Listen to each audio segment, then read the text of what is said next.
Olá, meu nome é Michael Gonçalves, sou filósofo e professor e gostaria de te convidar a uma reflexão. Importante pensar, dizer que hoje, dia 27 de janeiro, é o Dia Internacional em Memória das Vítimas do Holocausto. Pois é, esse momento histórico triste e que a gente precisa guardar na memória, refletir bastante sobre ele, exatamente para que não se repita, exatamente para que ele não encontre novos motivadores, né? Pessoas interessadas em retomar o que causou esse tipo de situação. É por isso que é tão importante a gente refletir sobre esse tema. E tudo isso acontece porque hoje teria sido, né, no ano de 1945, o dia em que o campo de Auschwitz foi invadido por tropas russas. E por que que esse tema me chama tanto a atenção? É lógico que eu sempre tive um interesse pelo Holocausto, pela Segunda Grande Guerra, como um momento histórico terrível e sobre o qual eu sempre li alguma coisa. E ouso dizer que algumas pessoas importantes para mim, para o meu pensamento, passaram pelo campo de Auschwitz.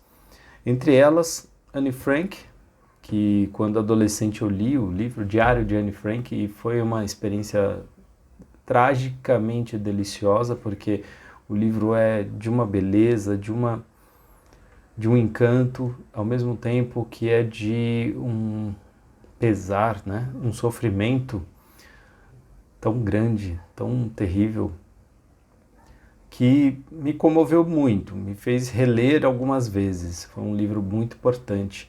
Passou por lá também Edith Stein, uma filósofa muito interessante, fenomenóloga, foi ajudante, foi assistente de Edmund Husserl, mas ela tinha um pensamento muito interessante, fez uma tese de doutorado sobre empatia no início do século XX, então você acha que está falando novidade quando conversa sobre empatia hoje.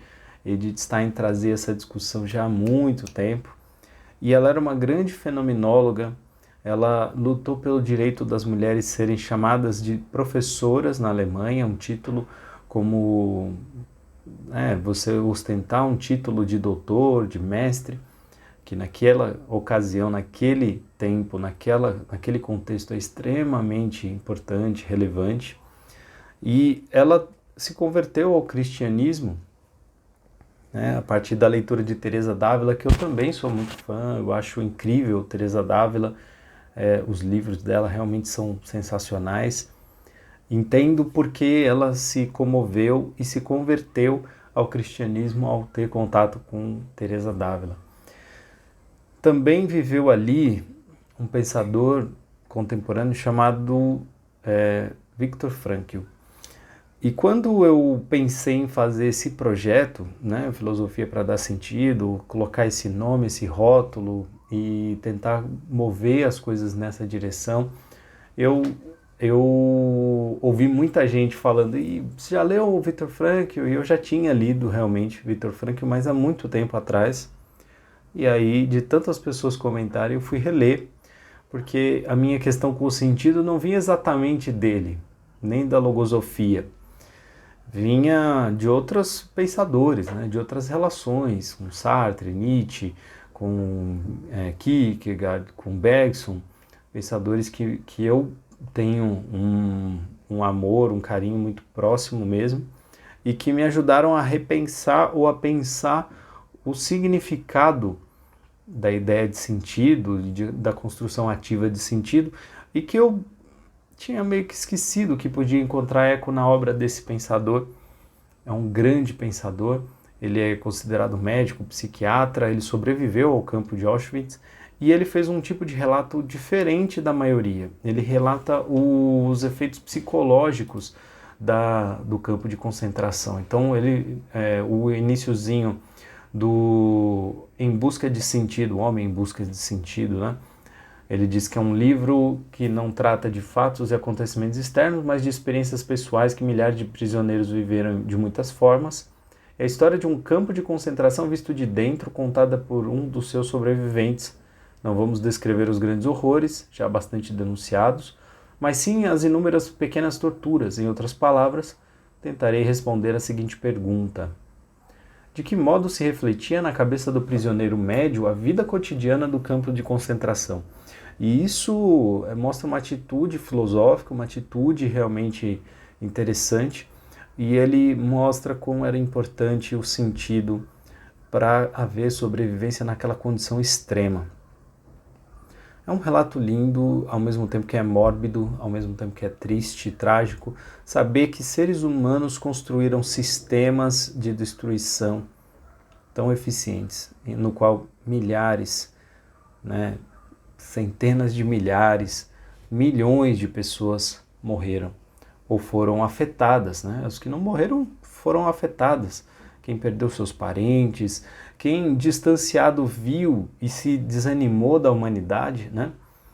E refletiu sobre qual o sentido de todas as coisas ou do que é o ser humano diante desse desalento, né? Penso eu que é por isso que é tão válido a gente continuar trazendo à memória esse tipo de evento, esses horrores, né? É curioso que a obra do Viktor Frankl, ela traz alguns ecos para mim, algumas coisas que eu rumino bastante. A tese dele de que a memória pode ser repensada, pode ser ressignificada, é muito poderosa para mim, muito poderosa.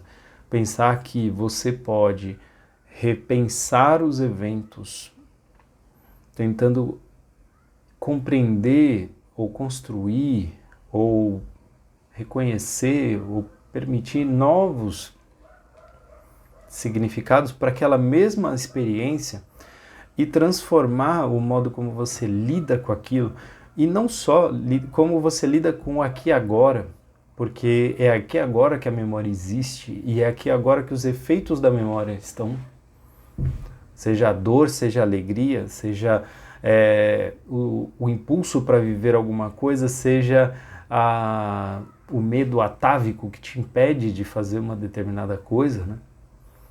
E isso é muita coisa. Pensar a memória dessa forma é muito grande.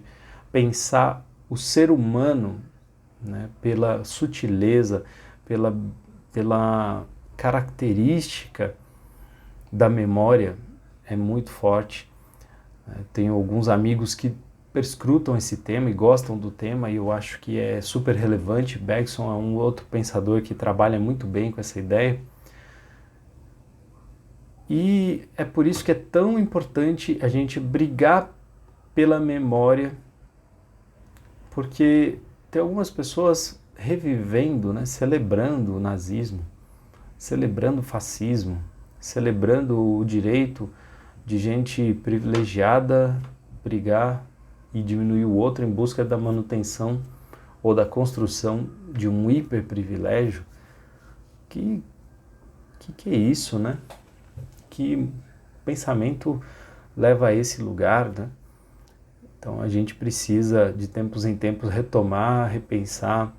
Se você tem fé, faça sua prece, sua vibração, o seu momento de meditação, de memória, para que tenha um sentido novo e poderoso, transformador para você e para as pessoas que passaram por essa experiência.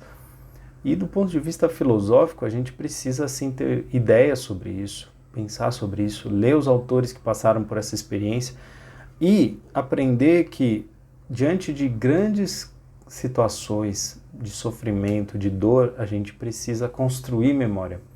A gente precisa escrever, a gente precisa se articular, fazer vídeo, fazer registro, a gente precisa falar das coisas. E é por isso que eu me senti movido, né? Esses dias eu estou passando por muitas experiências, estou me sentindo muito transformado pelo fato de voltar a dar aula de filosofia com mais constância. E isso está me fazendo refletir, ter também mais vontade de falar das coisas, de entregar um pouco mais. Bom, eu posso estar errado, eu posso estar certo, eu posso fazer ou não sentido. A pergunta é para você. E para você, faz sentido? Até a próxima.